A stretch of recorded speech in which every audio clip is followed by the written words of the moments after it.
I often wonder what makes the protagonists of the Fallout games so powerful. Me personally, I think it's the Pip-Boy, the portable computer they lug around like a high-tech piece of jewellery. It does everything from telling them how much health they have to pausing time itself and aimbotting at specific body parts of enemies. This little bastard provides the Vault Dwellers of the Fallout universe with a severe advantage, which got me asking the question, can you beat Fallout New Vegas without opening the Pip-Boy? I've wanted to do this run for a while, but I didn't really know if it was possible. So this is a kind of test run, because if it goes well, I'll be doing this for the other Fallout games. Here are the rules. I'm not allowed to open the Pip-Boy at all, which means no healing, no equipping weapons or armor, and no fast travelling. This is gonna be fun. Let's get started. I decided to model my character off of Johnson from Peep Show, for no other reason than I like Peep Show. Not really relevant, but I thought I'd mention it. For my specials, I decided to opt for a focus on strength and endurance, because at some point, I'm not going to be able to use any weapons, so if I'm forced into confrontation, it's going to be my rock solid determination and 2 knuckle sandwiches versus the world. Plus, charisma is useless, because you can just dump a bunch of points into speech and talk your way out of any situation anyway, which is what I will need to do for Legate Lanius, but more on that later. For my tag skills, I decided to go for guns, unarmed, and sneak. For my traits, I picked skilled, and as always, Wild Wasteland. And before leaving Doc Mitchell's house, I decided to remap the Pip-Boy button, because I've had many years of pressing that bitch out of instinct, and I don't want the run to be voided just because I start panicking when the shit hits the fan. My first stop is to talk to Sonny Smiles at the Prospector Saloon. Outside, she gives me a varmint rifle, which luckily for me, auto-equips the second it goes into my inventory. So this will be my weapon until the inevitable time that my pockets get turned out when I enter the tops. But for now, my enemies will get a taste of lead when they annoy me. Then after selling all my useless shit to Chet, I make my way towards Prim. Now is a good time to mention the elephant in the room. VATS. Now, technically speaking, VATS is only possible because of the Pip-Boy. But you also don't have to open the Pip-Boy to use them.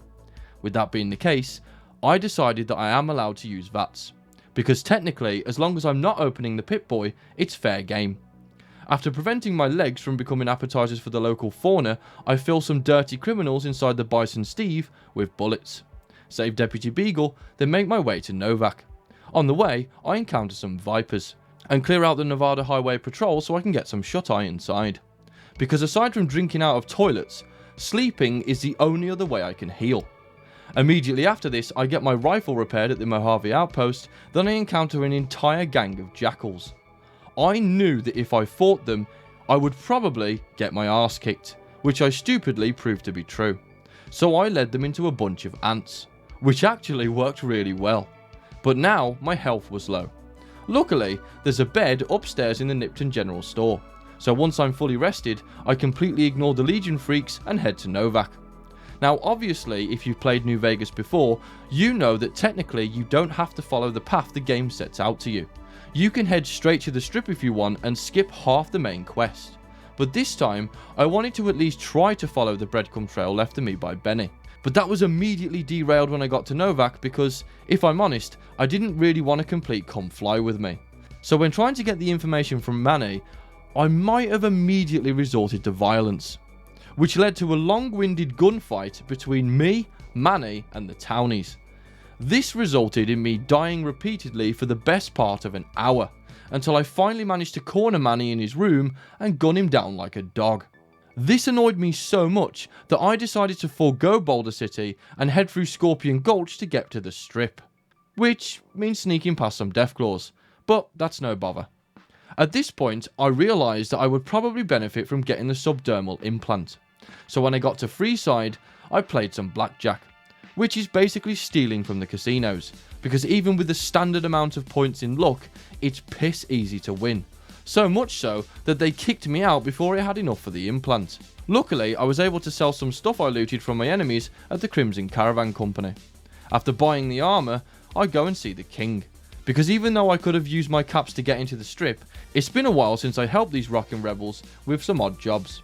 Plus, his quests are an easy way to get some XP without resorting to murder. as fun as that is. After spying on Oris for him and doing some amateur detective work, I actually managed to settle things between the Kings and the NCR peacefully, which is rare as that usually ends with extreme bloodshed on both sides due to me running into situations guns blazing like a psychopath.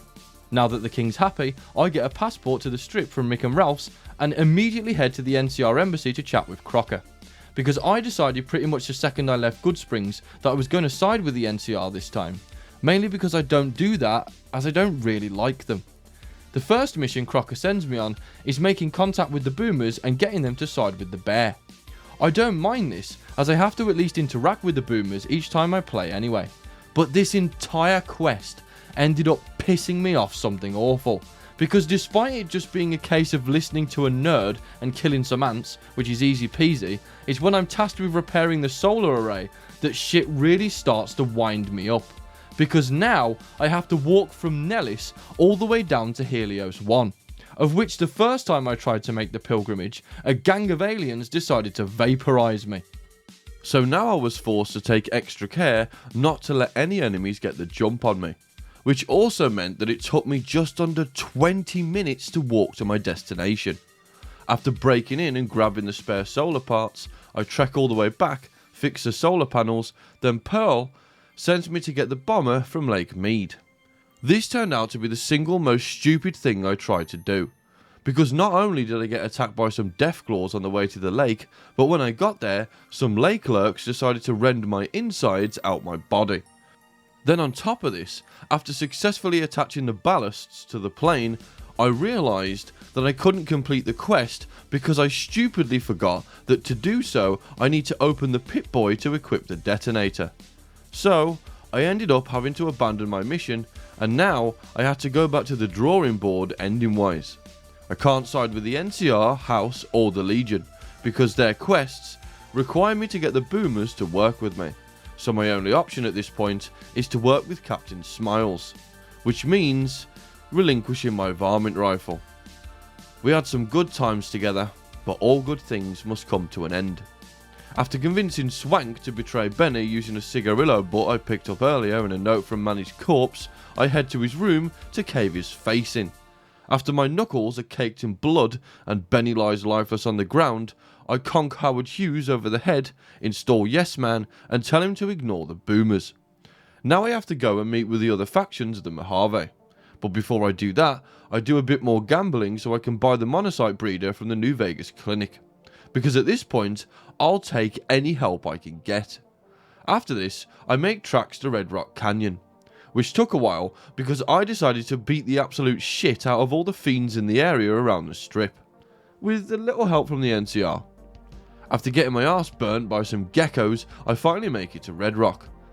And I did have a chat with Papa Khan to see if I could get him to side with me, but unfortunately, I never really bothered with the Great Khans before, aside from a couple of times in the previous playthroughs.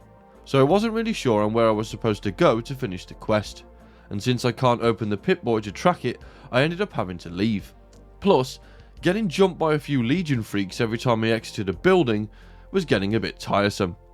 But I did manage to get Carl gunned down by the Khans, so at least I got some kind of satisfying outcome from my troubles. After getting my steps in, I make it to the 118 trading post, grab Veronica, and lead her through Scorpion Gulch to get to her family abode. Which, when I enter, the mission to meet them completes. So this time, I decided to just leave the Brotherhood alone. I blow up their bunker almost every time I play this game, so I thought I'd give them a break for once. After gallivanting back to the strip, I introduce myself to the White Glove Society, beat the shit out of some Freeside thugs, then I start picking fights with random enemies whilst on my way to the Eldorado substation. I'm doing this just to get a little boost to my XP before the final battle at the dam. After powering up the substation, I run all the way back to the Lucky 38, then head to the dam for the final battle. This part mainly consisted of me running past the enemies outside and doing a bit of blagging to convince the NCR to leave their post so I don't get turned into a cheese grater. After installing the override chip and blowing up the generators, I had to run past a plethora of NCR invalids and brain-dead legionaries, which means I got shot quite a lot. After drinking 100 litres of water to get my health back, I make a sprint to the Legate's camp. and when I'm inside, I earn just enough XP for discovering it to get to level 13, meaning I could get my speech to 100. This only happened because of the enemies I decided to scrap around the New Vegas area, and I wanted to get my speech to 100 as a plan B, because I wanted to try and fight Legate Lanius with just my bare fisticuffs, but I learned very quickly that with no way to heal effectively and no armor, this was an impossible task. Even if I convinced him to fight me just on his own, which I did try a fair few times, he still sliced me into 1,000 pieces. And this wasn't something that happened after dealing a fair amount of damage to him either. This was immediately after the fight started. So plan B was to chat some absolute shit to him until he runs away with his tail between his legs. With General Lee, I was going to use speech on him no matter what, because the thought of him running back to his superiors and telling them that he ran away from a robot with a smiley face and a man who's most likely got brain damage from being shot in the head makes me laugh. I reckon there's going to be a few court-martials in his future. After he does the coward's walk of shame, Johnson's life flashed before his eyes. He's probably succumbing to that gunshot wound, or he drowned from drinking too much water. Either way, with that, I beat Fallout New Vegas without opening the Pip-Boy. This was an interesting run to say the least. As the old saying goes, you don't realise what you have until it's taken away from you, and not being able to use the Pip-Boy really showed me how much you rely on it in a standard playthrough, and I'm really excited to try this with the other entries in the series. Thanks for watching. If you enjoyed the video, why not leave a like and subscribe? It helps out the channel massively. Plus, if you turn on the notification bell, you get to watch more juicy content from yours truly when it releases. If you want to support me further, consider joining as a channel member.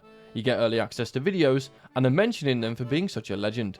If there's a specific video you want to see, or you just want to have a chat, drop a comment down below, and I'll see you next time.